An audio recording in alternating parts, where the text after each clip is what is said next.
Hello everyone, chapter 5 additional partner के हम last topic पर पहुंच चुके हैं, adjustment of a capital on the basis of the old partner. इसका हमने एक क्वेश्चन जो प्रीवियस वीडियो में भी डिस्कस किया है, यहाँ हम एक और क्वेश्चन डिस्कस करें ताकि हमारा कॉन्सेप्ट और अच्छे से जो है फॉर्म हो जाए। यहाँ थोड़ा सा चेंज है, अभी CBSE का क्वेश्चन मैं डिस्कस करने वाली हूँ जो बोर्ड में 2019 में आया हुआ है। So let's discuss the question here.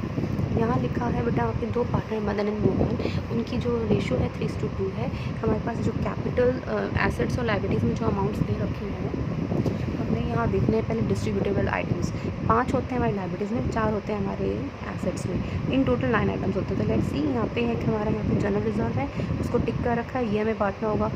Employees provident fund है, बेटा ये कभी नहीं बांटना, ये एम्प्लॉयज़ का पैसा है, ये फर्म का पैसा नहीं है, पार्टनर्स का पैसा नहीं है। ध्यान रखना, बच्चे इसको WCR से रिलेट कर लेते हैं कई बार, तो ये आपका नहीं आएगा बांटने में, ठीक है। हमारी एसेट्स में कोई भी हमारा डिस्ट्रीब्यूटेबल आइटम नहीं है तो कोई प्रॉब्लम नहीं।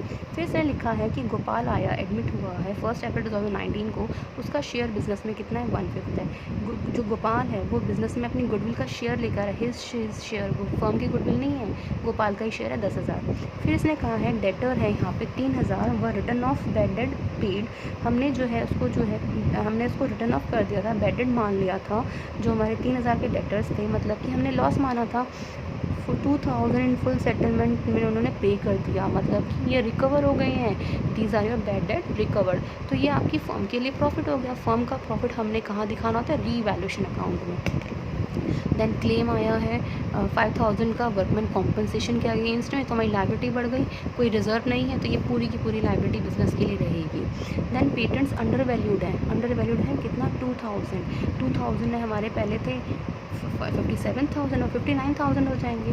स्टॉक है, बुक वैल्यू उनकी 10% है। बेटा जब भी हमारी अंडर ओवर वैल्यू 10% परसेंटेज में हो ना बेसिकली, तो वहाँ हमें बहुत ध्यान से क्वेश्चन को करना चाहिए। ये बच्चे इस 10% को डायरेक्टली यहाँ पे प्रोवाइड कर देते हैं अमाउंट पे, एंड वो हमारा गलत अमाउंट होता है। हमें इसको समझना है, इसके पीछे का थॉट को, सो हम डिस्कस करेंगे तब बताते हैं आपको। तो यहाँ पे इसने कहा 10% ज़्यादा है, वो this value is 10% more than the market value. तो ये जो वैल्यू है 10% मोर है, मतलब 10% प्लस 100%, ये वैल्यू मेरी 110% है, ठीक है। It's not my 100% value, it's my, उसमें 10% ज़्यादा है, ठीक है। बताएंगे आपको जब करेंगे इस पॉइंट को।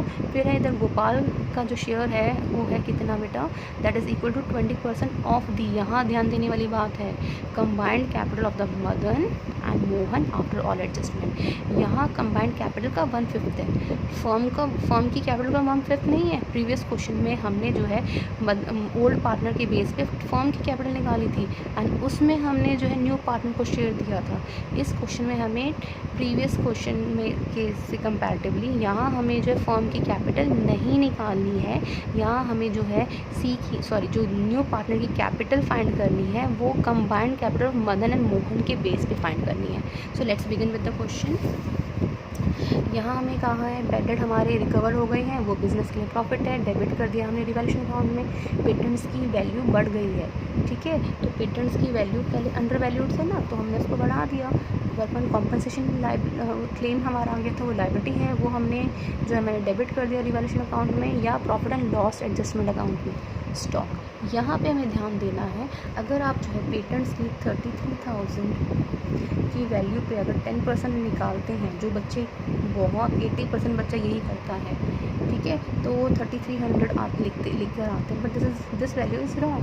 ये आप जो है किस में से आप दे रहे हो 100% में से, बट ये जो वैल्यू है ये तो 110% है। इसने कहा ना कि ये जो है इसमें 10% ज़्यादा है, तो इट मीन्स ये जो वैल्यू है वो मेरी 110% की वैल्यू है, कितनी 33,000, राइट।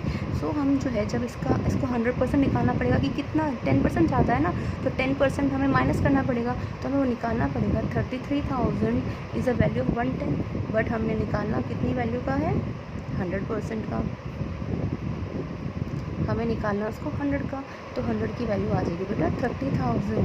हमारी वैल्यू आनी चाहिए थी बुक्स में 30,000, ठीक है, बुक्स में वैल्यू आनी थी 30,000, बट आप बुक्स में दिखा रहे हो उसको 33 1000, तो कितनी ज़्यादा है हमारी जो एक्स्ट्रा जो आप दिखा रहे हो वहाँ हमारी 3000 ज़्यादा। तो हमें से 3000 बुक्स में क्या करना पड़ेगा, जब रिवाइज बैलेंस शीट बनाएंगे तो हमें इससे एसेट को कम करना पड़ेगा 3000 से। वो भी समझ में आ गया होगा, ठीक है। सो लेट्स हम complete the first revaluation account. हमारा यहाँ पे जो है बैलेंसिंग फिगर इस बार लॉस में आएगा, loss transfer to Madan capital accounts and Mohan capitals account. ये हमारी बैलेंसिंग फिगर आएगी 4000, 8000 टोटल है दोनों साइड का। इसको हम बांट देंगे, हमारी रेशियो थी मदन एंड मोहन की 3:2, लेकिन 2400 एंड 1600, ठीक है। Now completing the partners capital account by following the BCPRA approach, that is बड़े छोटे के पर्सनल रिलेशन अलग है। तो सबसे पहले हम बी लेते हैं, कट करते हैं, यहाँ लिखेंगे by balance BD। Balance BD में जो है हमें जो है दे रखा है 60,000 मदन का अमाउंट है कैपिटल और 40,000 है मोहन का। अब सी ले लेते हैं, क्या है सी, न्यू पार्टनर की कैपिटल, और न्यू पार्टनर का नाम है मेरा गोपाल।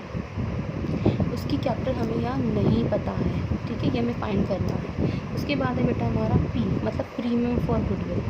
प्रीमियम फॉर गुडविल, जो हमारा जो गोपाल 10,000 शेयर था 3:2 में उसको आप बांटेंगे, तो अभी इसका जो शेयर आएगा हमारा, जस्ट सी यहाँ एक चीज़ और लिखी हुई है कि जो शेयर एक्वायर जो है सी का जो गोपाल है acquired Holi from the Mohan, वो जो है सारा का जरा जो भी वो जो एक्वायर कर रहा है ना, वो सब अपना जो शेयर ले रहा है 1/5 शेयर ले रहा है, वो किससे ले रहा है, मोहन से।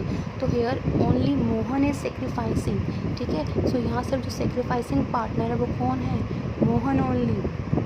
सो ओल्ड पार्टनर में दोनों पार्टनर सेक्रीफाइस नहीं कर रहे हैं, सिर्फ कौन सेक्रीफाइस कर रहा है, मोहन, मदन नहीं कर रहा है। तो जब प्रीमियम गुडविल हम लोग जब यहाँ लिखेंगे बेटा, तो पूरा का पूरा सेक्रीफाइसिंग पार्टनर कौन है, मोहन, वो लेगा सारा शेयर, ठीक है, मदन नहीं लेगा, क्योंकि वो क्लियरली लिखा है, तो लाइन पढ़ना हमारा बहुत ज़रूरी है। फिर बच्चा हमारा यहाँ पे आता है our revaluation profit and loss, वो यहाँ आएगा to revaluation loss 2400 and 1600, right. फिर सिंपली हमने इसको क्लोज़ कर देना है, ठीक है। क्लोज़ हम करते हैं, यहाँ पे यहाँ आ जाएगा 60,000, राइट, 60,000 टोटल आ गया। इसको माइनस करोगे तो 63,600 आ गया। देन इसका आ जाएगा 50,000, ये आ गया 50,000। ओह, एक चीज़ और रह गया, एक्यूमुलेटेड लॉसेस। एक्यूमुलेटेड लॉसेस में बाय जनरल रिजर्व भी तो था बच्चा, रिजर्व को बांटेंगे 6,000 में और 4,000 में, ठीक है। ये 66,000 हो जाएगा, सॉरी 66,000। हम जब 2,400 माइनस करेंगे तो this should be the amount 50, ये क्या है 54,000 आ जाएगा यहाँ पे, 54,000, और यहाँ आ जाएगा 52,400, 52,400, ठीक है। अभी हमें जो है ना ये सी की कैपिटल्स की अमाउंट पता ही नहीं है, तो हमें कैलकुलेट करना on the basis of the old partners. This will be your two balance CD। So अब कैलकुलेशन कर लेते हैं सी की। कैलकुलेशन ऑफ सी नहीं, हमारा जो यहाँ पे नाम है उधर गोपाल, जो हमारा न्यू पार्टनर है, Gopal's capital, calculation of Gopal's capital. So उसने कहा है कि इसमें क्लियर कहा है combined capital of A and B का, जो कंबाइंड कैपिटल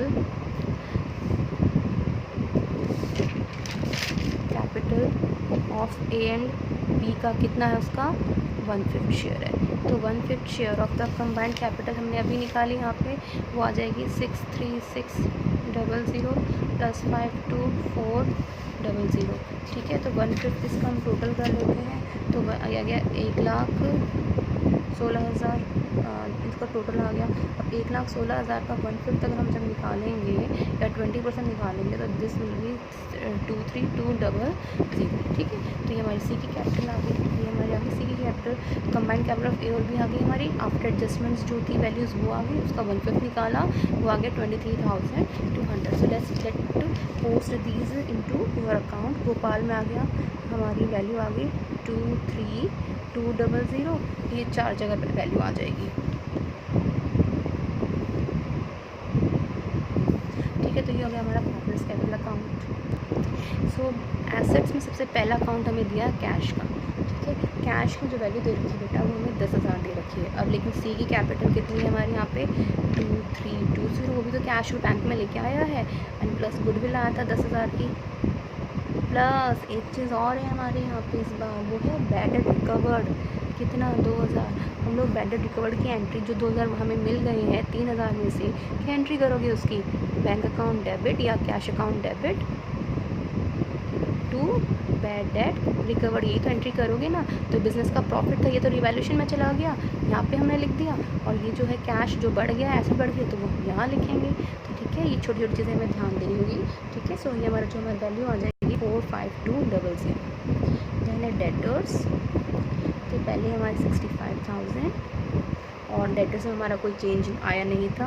5,000 की हमारा प्रोविज़न वही है, लेस कर देंगे प्रोविज़न फॉर डाउटफुल डेट, तो यहाँ जाएगा 60,000। ठीक है, फिर बेटा आ गया स्टॉक हमारा कम हुआ था ना 3,000 से, दैट इज़ 30,000।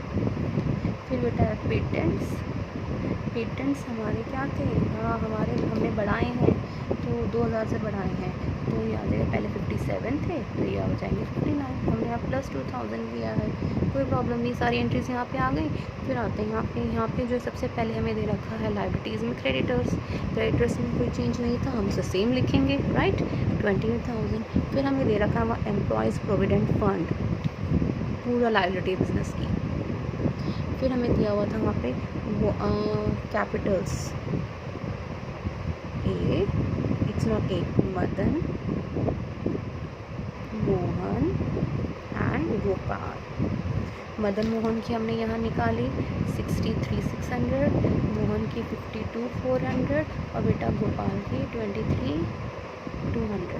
इनको हमने ऐड करेंगे तो ये आ जाएगा 1,39,200। ठीक है, सो ये हमारी एंट्री सारी इसमें पोस्ट होगी बैलेंस शीट में। एक चीज़ और हमें यहाँ देखना है, ये देखिए इट इज़ गिवन, यहाँ पे एक लाइबिलिटी और थी, वर्कमैन कॉम्पनसेशन क्लेम की राइज हुई थी ना 5,000 की, तो ये तो लिखनी पड़ेगी बैलेंस शीट में। तो ये आ जाएगा वर्कमैन कॉम्पनसेशन क्लेम। अब ये क्लेम कितना था बच्चा हमारा क्वेश्चन में, ये क्लेम था हमारा, क्लेम है 5,000 का। ठीक है, तो सारी एंट्रीज हो गई है, हमें इसको क्या कर देना है, टोटल कर देना है। टोटल कितना आ जाएगा इसका दोनों साइड का, ये आपका डेबिट का यहाँ पे करेंगे एसेट्स का तो 194,200। ठीक है, और सेम आएगा आपका 194,200। तो ये आपकी एसेट्स और लाइबिलिटीज हमारे यहाँ मैच हो गई है। तो that's all about for this question. Thank you.